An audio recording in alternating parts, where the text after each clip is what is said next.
Bruchim haboim. Welcome everyone. We're about to begin Be'ezras Hashem together on Daf Chof Hey Amud Beis. 5 lines from the top. Our Gemara continues to discuss the shmonim, the oils that can be used or cannot be used for Shabbos Neiros. The Gemara quotes the opinion of Rabbi Shimon. Rabbi Shimon Oimer ein malikin be'itron b'bnei kvod HaShabbos. Itron, the Gemara described as being that which, when you take tar and you burn the tar, there's oil that comes from that. That's called itron. And it's a terrible smelling type of fuel. And therefore he says you cannot use that because of Kavod Shabbos. Ask the Gemara, my taima, what is this reason of Kavod Shabbos?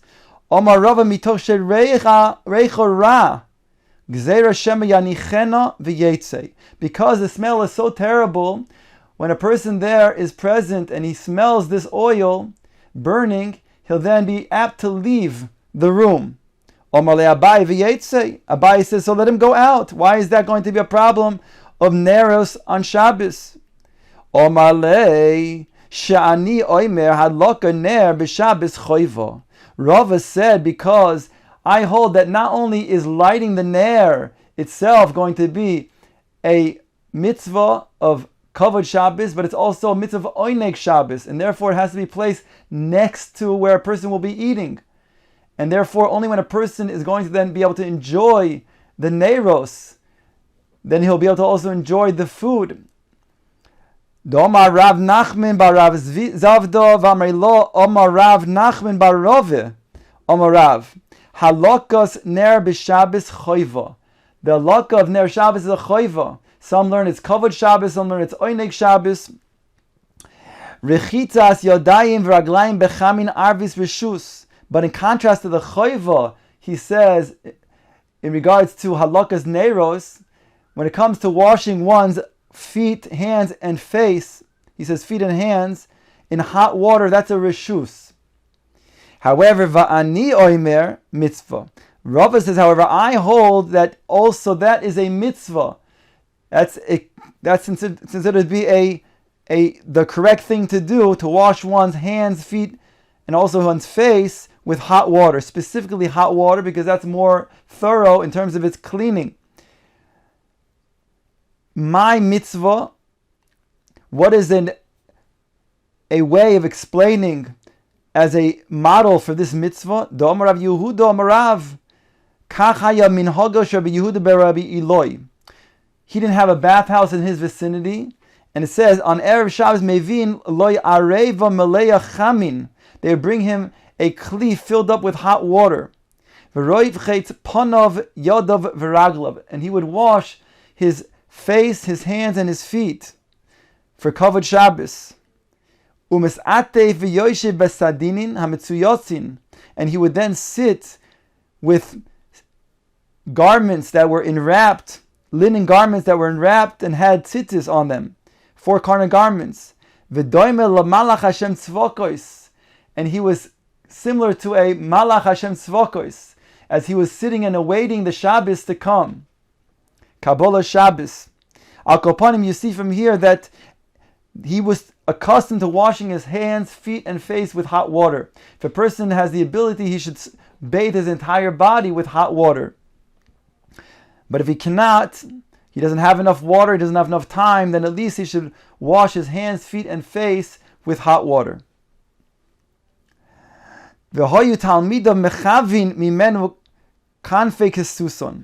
says over here that the Talmidim of Rabbi Yehuda bar Eli, who were sitting around him, they hid their corners of their garments. Omar lehen bonai lo kach shanisi lachem. Did I not teach you, my children, sadin betzitis, when it comes to wearing a garment of linen? Beishamai poitrin. Beishamai says you cannot put a 4-corner garment of linen with tzitzis on the corners that might have tcheles with wool in it, because of shatnes. Ubeis Hillel machayivin, whereas Bei Hillel, he does obligate a 4-corner garment, even if the linen is the garment and the tcheles, of course, is wool. So there'll be a mixture of wool and linen. That's the halacha. In other words, Beis Hillel darshan smuchin. The pasuk says, gedilin ta'aseh loch, that even though in regards to wool and linen together, the pasuk says that it juxtaposes the Isser of Shatnez by saying Lo tilbash Shatnez. In the same pasuk it says Gedilin ta'aseh l'cha, and you shall then have Gedilin tzitzis you should make for yourself, and therefore it matirs, it permits the wearing of Shatnez when it comes to tzitzis. So therefore that's the halacha that Beis Hillel darshan smuchin. The inhu, however, the Talmidim savre gazre mishum ksus laila. It's true, they knew that Beis Hillel is darshaning smuchin, and that's the halacha. However, they held that there was a gezerah midrabanan subsequently because of ksus laila, that since a person is not obligated to wear tzitzis at night, therefore, because it says urisem oiso uzachartem is called mitzvos Hashem, whereby he's not allowed to then wear a four-cornered garment with tzitzis if it has shatnez. So therefore, as a gezerah, that a person should not wear a garment during the day that will then be a ksus laila at night. Thereby, they said you shouldn't even wear a four-cornered garment with shatnez in it that has tzitzis even during the day. And that's how they held, and that's why they were hiding their four-cornered linen garment.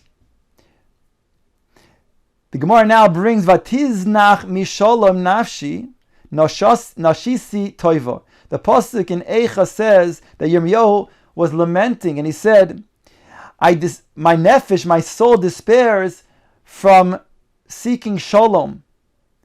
Nashisi toiva, I have forgotten toiva, goodness. Ask the Gemara on the ratio of the pasuk, "My vatiznach misholom nafshi." What is meant when he said that my soul abandons shalom after the churban?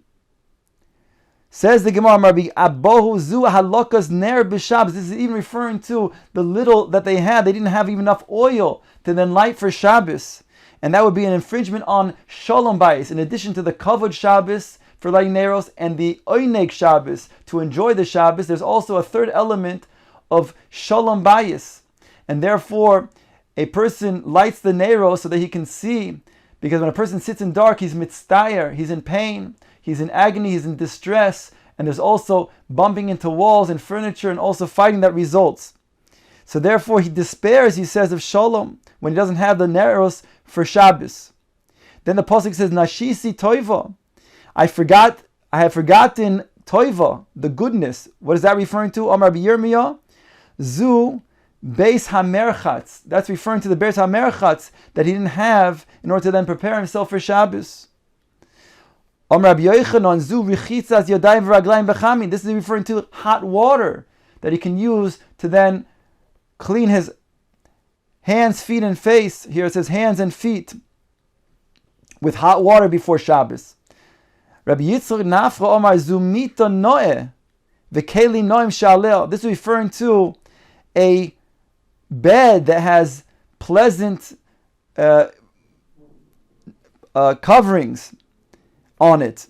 That was lacking as a cover for Shabbos. Rabbi Yabo Amar Zumita Mutzas V'Isha Mekushetes Tamdei Chomim. This is referring to a mita that is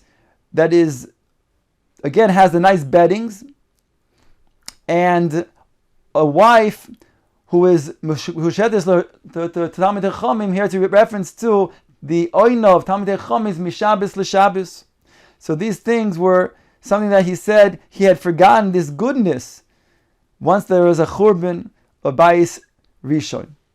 Says the Gemara, once we talk about Nashisi Toiva, that I've forgotten Toiva, the Gemara now explains with the Brisa, Ton Ravon Ezu Ashir. What is an Ashir? What is one who is wealthy? Kol sheyesh lo nachas ruach ba'oshroi. Div Rabbi Meir. Rabbi Meir says, Kol sheyesh lo nachas ruach. He has nachas ruach. He has satisfaction. He has enjoyment in his oisher and his wealth. Like it says in the Mishnah of us in the fourth parak, Ezu Ashir hasameach bechelkoi. The Gemara now brings a siman, mat kas mem tes kuf samich. Now this is a siman that is going to remind us of the Tanoim who say their opinion over here, but it breaks up Rabbi Meir, who we just said as the first opinion, and then brings three additional Tanoim. Rabbi Tarfon Omer Kosher Yesh Lo Meya Kromim Umeya Sodois Umeya Avodim She'oivdin Bohen. He has 100 vineyards, 100 fields, and 100 servants that work the fields and the vineyards and take care of them. Rabbi Akiva Omer Kosher Yesh Lo Isha Noe B'maisim. Anybody who has a wife who is pleasant in her deeds. Rabbi Yossi Omer Kosher Yesh Lo Beis Hakisei Samuch L'Shulchanoi. Anybody who has a Beis Hakisei that is next to his shulchan, meaning close by, so that after he eats and he needs to then go to the washroom, then he doesn't have to go so far, whereby it will maintain his physical health. Al Kaponim, it's interesting that the Numanik over here, the Siman that we brought, separates the first opinion of Rabbi Meir and the next three opinions of Rabbi Tarfon, Rabbi Akiva, and Rabbi Yossi.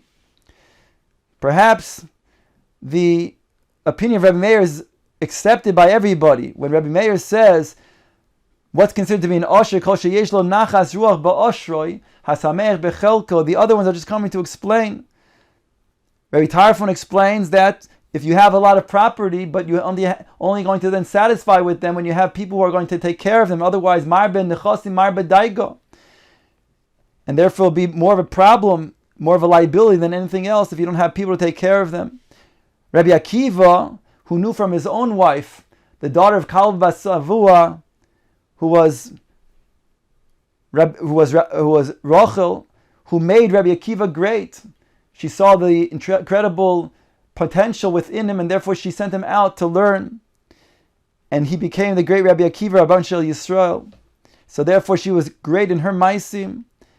And that's a true usher who appreciates the wealth of his one wife. Rabbi Yossi says that one who appreciates his physical health, and therefore if he has a washroom nearby, therefore that's a person who's going to be truly, truly wealthy. Says the Gemara, now quoting Tanya, Rabbi Shimon ben Elazar Oimer. The Brisa says in the name of Rabbi Shimon ben Elazar, Ein malikin bitsori. In contrast to what we saw before, that Rabbi Shmuel says you cannot light your neiros shel Shabbos with the itron because it smells so terrible, and therefore a person might walk out and then he won't have the mitzvah of oineg Shabbos from the neiros. So here, Rabbi Shimon ben Elazar says you can't light with oil from balsam, from bitzori. My taimo, what's the reason? Because here it's actually a good smelling oil. What's the problem with that?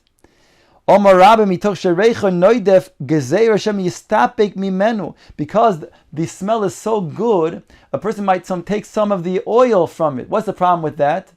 So the problem with that is that if you will take some oil from the ner, then there'll be oyster and isser of extinguishing the ner. And there'll be an isser deraisa of being mechaber the ner. Omar le Abaye, le mamar b'bnei shehu off. Abaye says, why didn't you say that the problem with the bitzari is because it shoots off, it flies when you light this type of fuel, and therefore it then can fly and hit the walls and cause a fire? Answers Rabba Chada v'oid ka'omar. I mentioned one, but also the other one is also true, and further this one as well. Chada b'mnei shehu off. One, like you mentioned, because it's dangerous and therefore it can cause a fire by shooting off. V'oid, and further, gzeir Hashem yistapik mimenu. There's a gzeir that maybe a person will then take from it and then be over an iser deraisa of being mechabe the ner. Again, even though he didn't actually extinguish the ner, but by taking some away, that itself would be considered to be an iser deraisa being mechabe. In contrast, like we said, if a person tilts the flame so that the seal should get more oil, then he'll be over an iser deraisa of lighting, of kindling the flame. Same idea, but in contrast.